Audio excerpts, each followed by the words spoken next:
Hello, everyone. I am Candace Lark, and I'm your happy musician. And welcome to the Happy Musician Vlogcast, where musicians come to talk.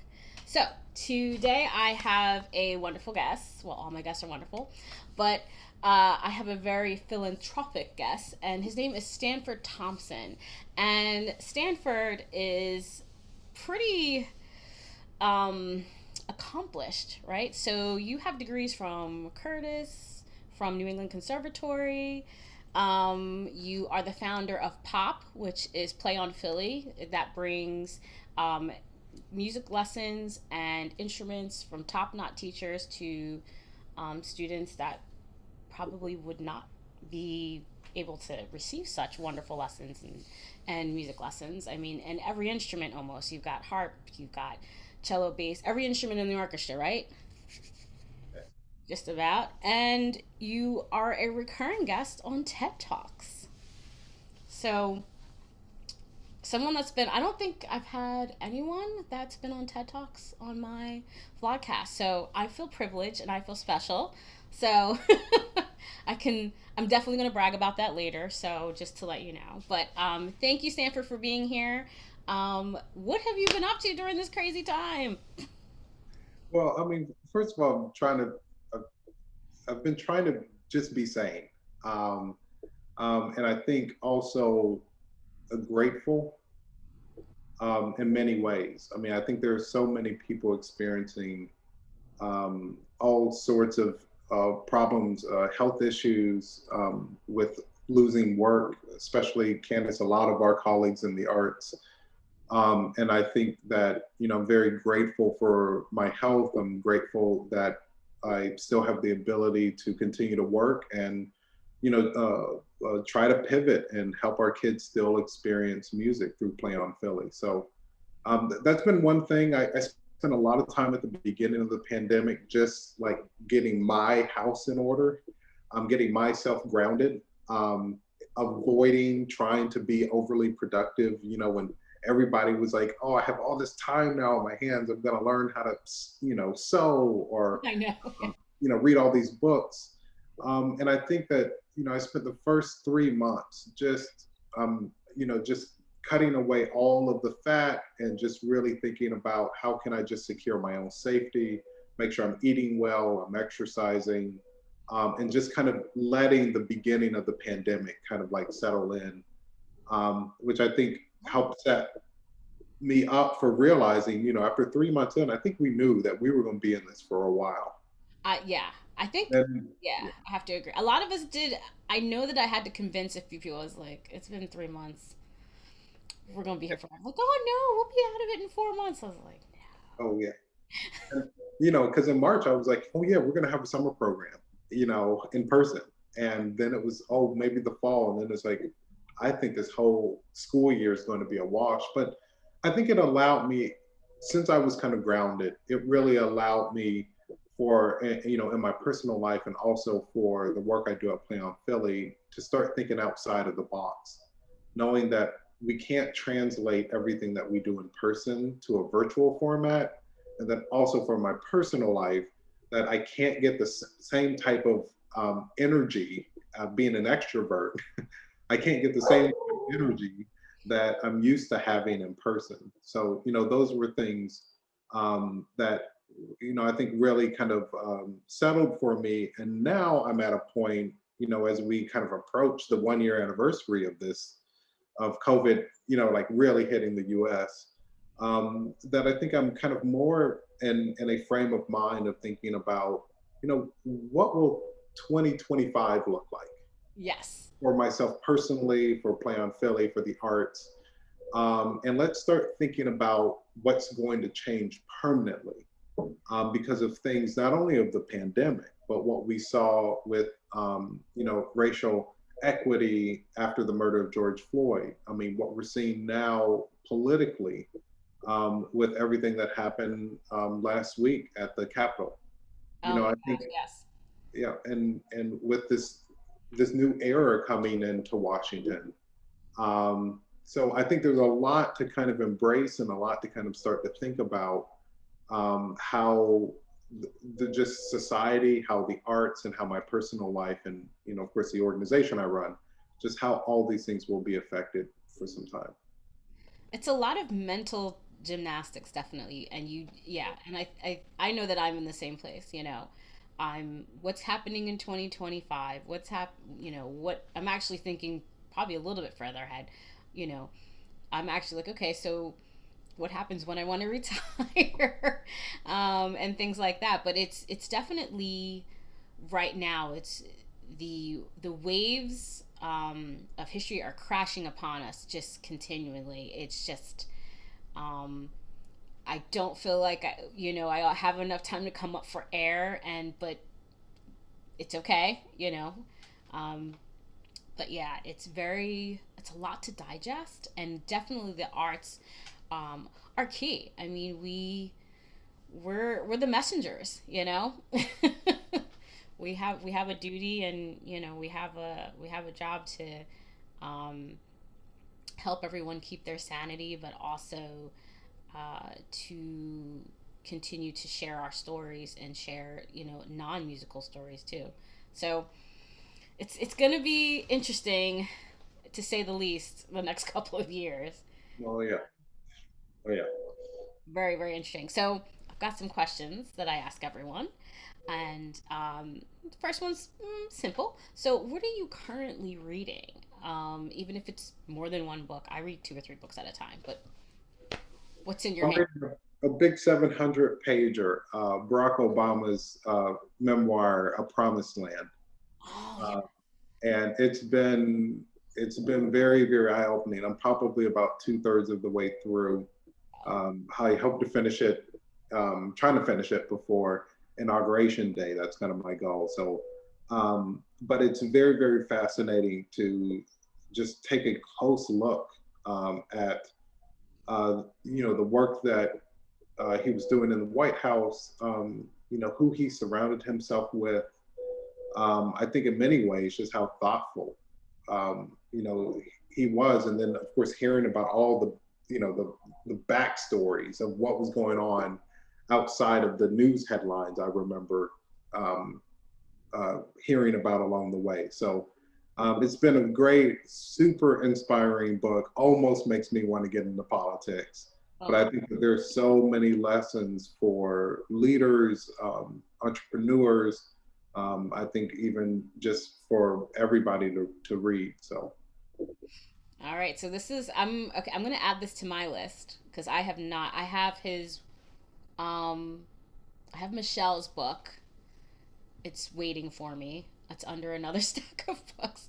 Um, I don't know if I can read both of them at the same time. It might be interesting. Maybe I'll try. It might. I don't know if I can handle that. It might be too intense, but we'll we'll see.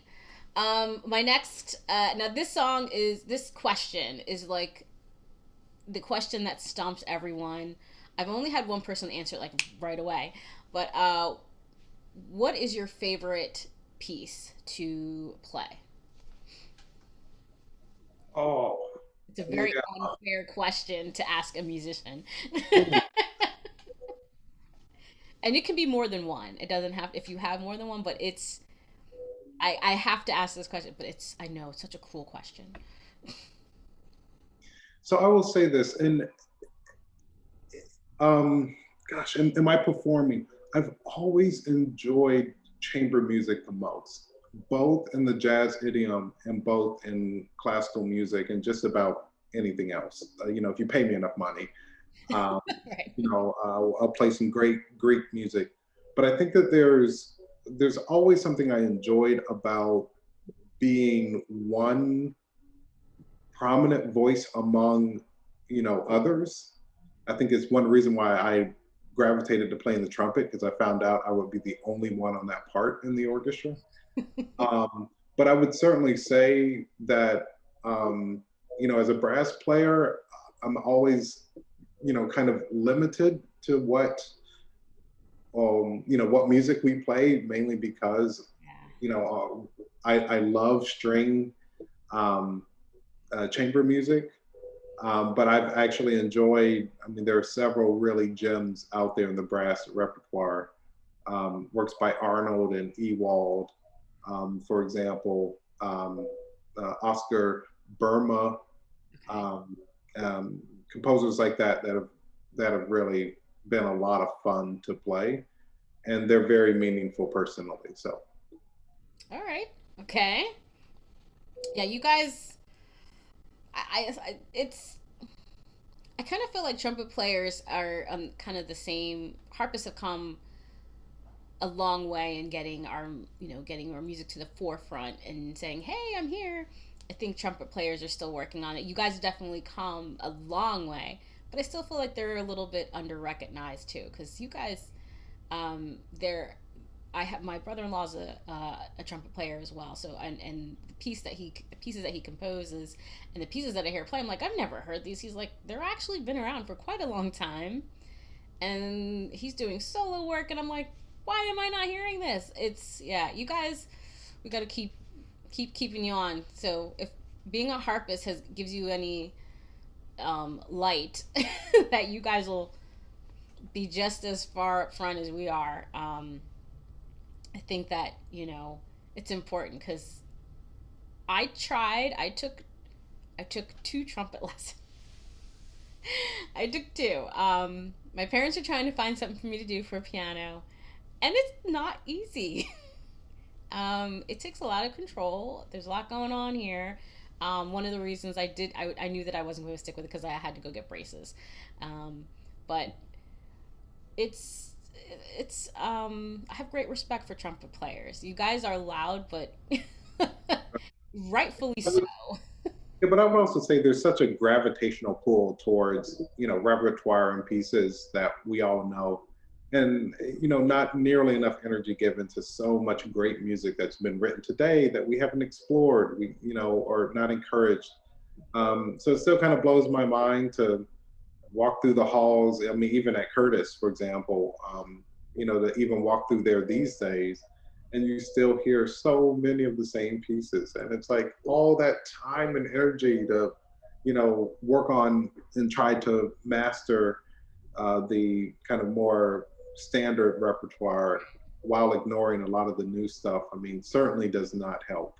It doesn't.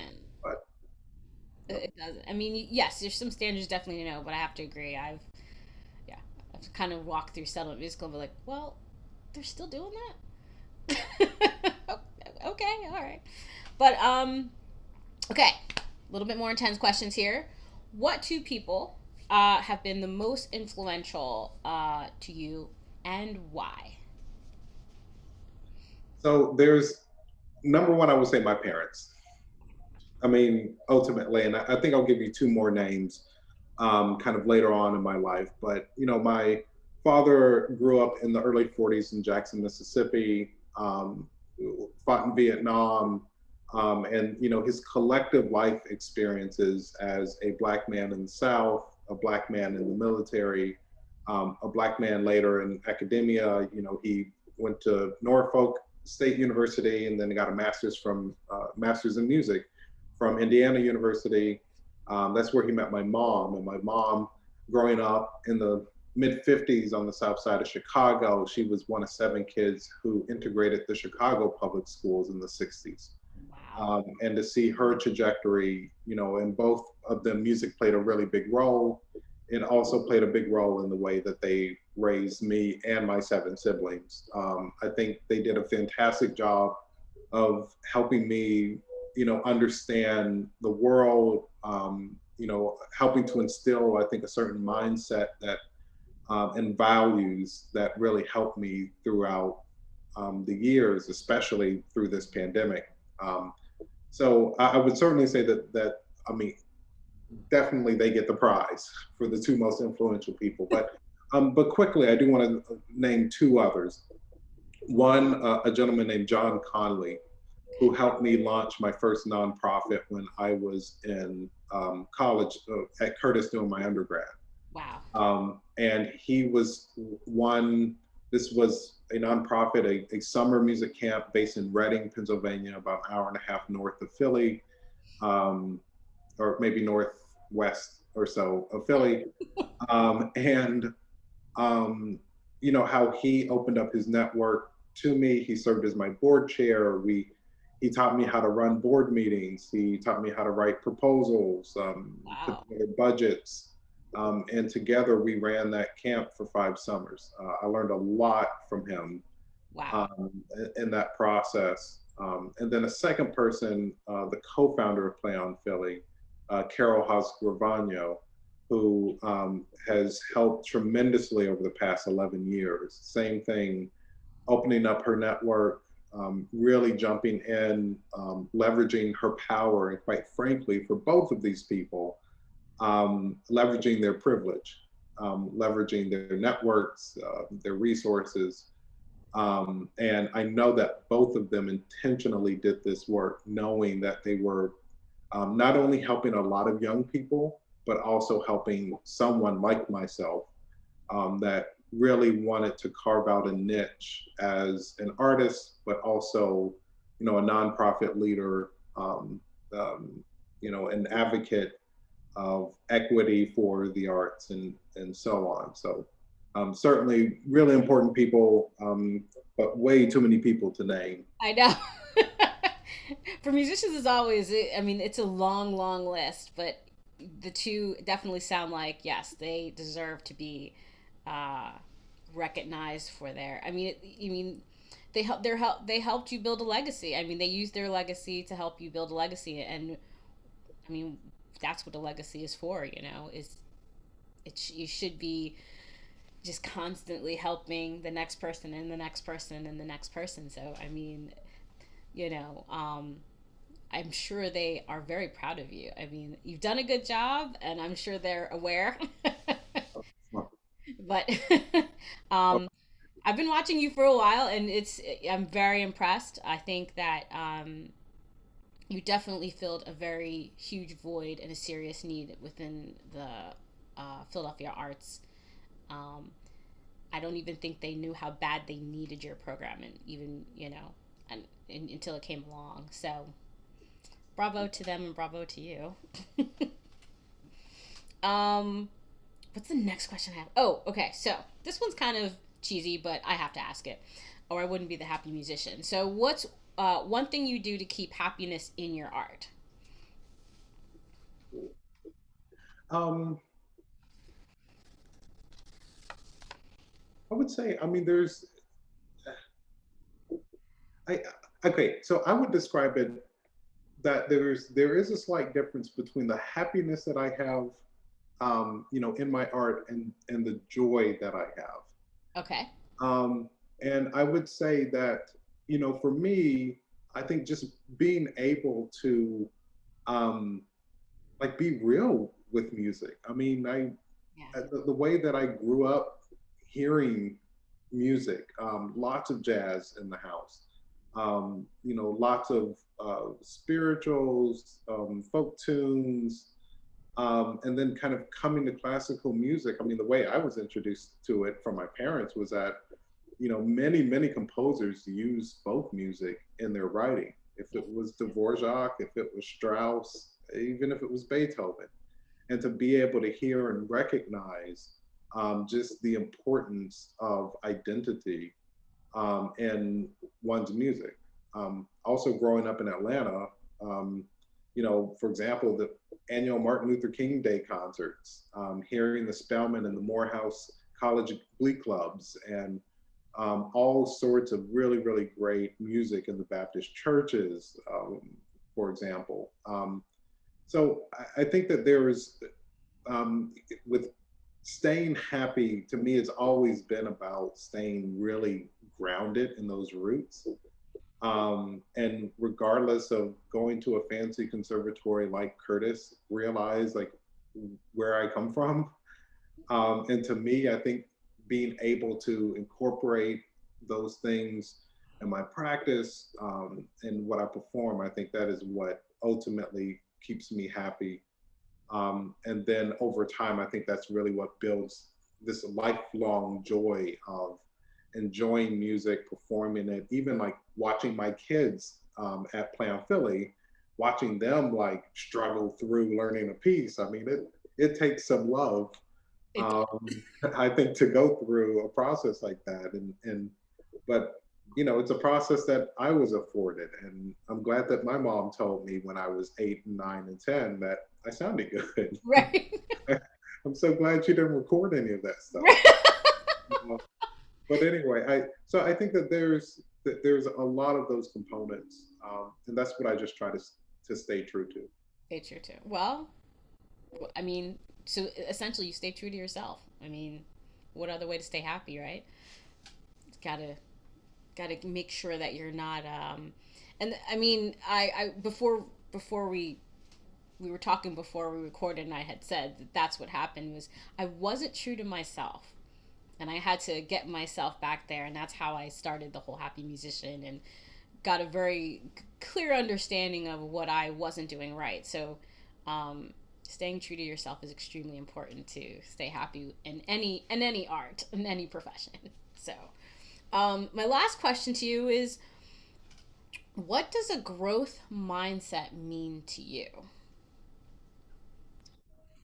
So I will say the way that I would describe a growth mindset, I think it's important to also describe kind of what a fixed mindset is, to kind of really compare. And I would just say that, like, in a fixed mindset, it really assumes that, like, our intelligence or our character, our creative ability are static. Yes. That we can't change in any type of meaningful way. And, success is really the affirmation of that inherent intelligence that we have. And, striving for success and really avoiding failures at all costs kind of become the way of, like, maintaining that sense of, like, being smart or being skilled. And I love my colleagues, like at Curtis. I mean, a place with so many smart, so many skilled, intelligent, talented musicians. But, when winning that competition or that job really becomes, affirmation that they are indeed, a good musician, I think that can be very, very dangerous. Yeah. So in contrast, a growth mindset, on the other hand, I would just say it really thrives on challenge, and it, like, sees failure not as evidence of one, like, not being intelligent, but really as kind of like a springboard for growth and for, like, stretching our existing abilities. So, we talked a little bit about this, that it's been sad to see some of our colleagues, Candace, even here in Philly, and I'm sure around the country, that are so set in a fixed way of seeing what Right. success is that they can't find a way to take the challenges that we have, and, like, see them as opportunities and really kind of, stretch them into different places. And I think it's a muscle that one has to exercise. I Um, completely agree with that. Yeah. yeah, and it goes back to the way my parents raised me as well. Like, um, there was there were always things to learn. There were always challenges, and they were always encouraging me to think, around them. So, yeah, I think that just, our relationship with success and failure in both professional and kind of personal contexts. I mean, it's really, to me, I think that, um, ultimately sets up our capacity for happiness. Yes. Um, and I think, again, those that can take that type of growth mindset, and kind of keep pushing forward, I think that there's so many rewards along the way. And I think it can be a really bad spiral for those with a fixed mindset. Even when times are good, I still think it could be a bad spiral. I completely agree, and I've lived that. Yes, even when times are good, and that's really the key is to remember that. Um, it's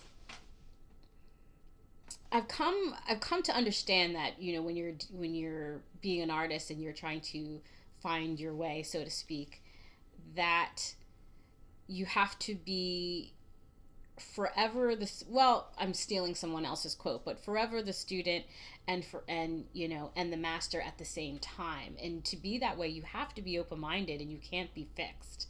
So you have to be willing and to be uncomfortable. You have to be willing to, feel the growing pains. They don't last too long, but, at least most of the time.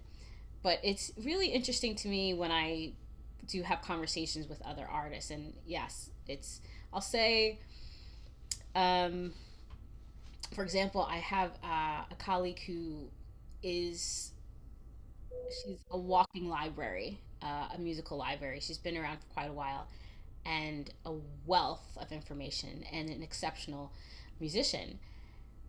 But unfortunately, with COVID, she's completely just shut down. Like, there is no teaching, there is no lessons, there is no performing, there is nothing.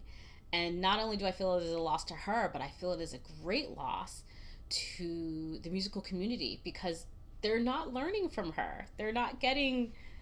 You know, they're not getting what they can from someone who has so much to share. Um, and is quite a lovely person and very easy to work with. But it's fear. Fear is can be really strong, and that fear of change and learning something new is extremely hard for people. So, I totally, I totally get that. we don't, um, we don't want to. I've lost the word. I did have enough coffee this morning. Um, it'll come back to me if it's important. But I do appreciate your view, and I do appreciate you giving the comparison between the fixed mindset and the growth mindset, because you do really need one to kind of answer the question. You do need to understand the other one. So thank you for that. Um, what's just my own little interest? I'm going to be nosy. What is coming up for you? Anything coming up on the horizon, even with the pandemic, even with COVID? Anything that we should be watching out for? Um, yeah, I mean, a couple of things. I mean, number one is working on a very exciting project that will be announced soon, but this is in partnership with the Cincinnati Symphony Orchestra. But it's called the National Instrumentalist Mentoring and Advancement Network. Wow, Uh, the and mouthful. for the past 2 years, some colleagues of mine, we have been thinking really deeply about the journey that classical musicians of color um, uh, take, and from the time they pick up their instrument to the time they are a professional musician, which we define as one being able to support and sustain their life through being a performing artist. And we also know that along the way that there are several um, that there are several components that just need to be in place. Everything from support from organizations. When we participate in various programs, it could be your youth orchestra, it could be Tanglewood, a summer festival at the college level. We know that from a psychological standpoint, that there are healthy ways to be able to sustain the energy one needs to keep kind of going through these different levels from community music programs, or perhaps even the public schools, to local youth orchestras, pre-college programs, Yes. conservatory programs, postgraduate and pre-professional programs, that type of thing. But I think that we're realizing it's a two-way street. Um, sure, musicians of color, classical musicians of color, need to work really hard and gain the technical skills, the musical understanding, all of that. But we also think that there's equal weight on organizations being, a little less racist. Oh, Um, really? Yeah. Understanding how their policies and the way that they're set up, how it really hurts for them to have, more diversity, or provide more equity in the types of programs that they run. So, we're really calling for organizations and for artists of color themselves that are interested in taking this journey to become a professional classical musician, to really join in on this process of how can we both support and give opportunities to musicians, but how can we also support and advocate for organizations to change. So that's quite exciting. It's interesting. Plant Philly, we are certainly still growing. I believe that on the other end of the health crisis, we're going to keep a virtual learning component of what we do, even after it's safe to be back in person. And really cool to see, I think, how a virtual learning environment and how an in person one can really benefit, and hopefully continue to still bring in kids from around the country, and Yeah. it's in Canada that's participating with us. Wow. So we think that there's some exciting ways to do that. And I think I mean lastly is just I'm just trying to be Yeah. a better person in 2021. I think be kinder, love more. So, I mean, I think this is a really exciting year. I think we've already hit rock bottom. and I hope so, because I just don't know how much farther we can go. yeah, I hope so. And I think the only direction we have to go from here Is is up. better, but knock on wood, I hope that that can happen. But I just want to remind, I mean, Candace, even the work that you're doing through the Happy Musician, I mean, there's so much good happening in this world. And, unfortunately, this segment is not going to end up on CNN and, No. um, and, and Fox and all that stuff. And I mean, and unfortunately, we don't talk about all the good things enough happening. And to see you thriving and to see so many artists that I've seen on this podcast over the months, since the pandemic started, I will say vast majority are thriving in their way in this, and we don't hear enough about this. It's not about doom and gloom. The arts are not falling apart and going away. There's not going to be a mass exodus No. of artists that you know get stuck working in a coffee shop forever. Like that's not going to happen.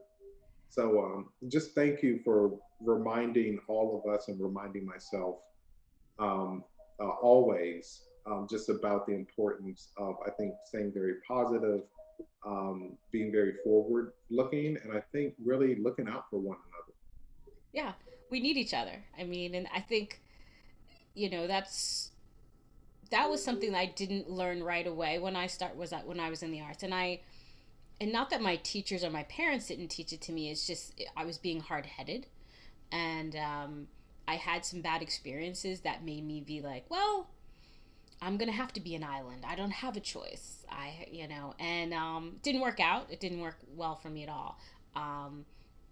So yes, we need each other. I know we're out. There's a lot of good going out there, and that's part of the reason why I'm reaching out, talking to people, and um, I'm also learning a lot too. I do the happy musician, and I'm all about helping people cultivate a growth mindset.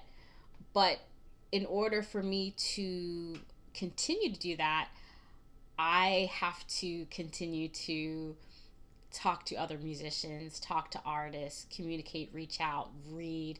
It's a never-ending education, which I like a lot. That's how I thrive. I'm always looking. Well, what else is going on? So, and I just want other musicians to know that they're not alone either. I think um, sometimes we get lost in our own head, and we just forget that I am a musician, and it's a really big community out there, and I don't have to do anything by myself.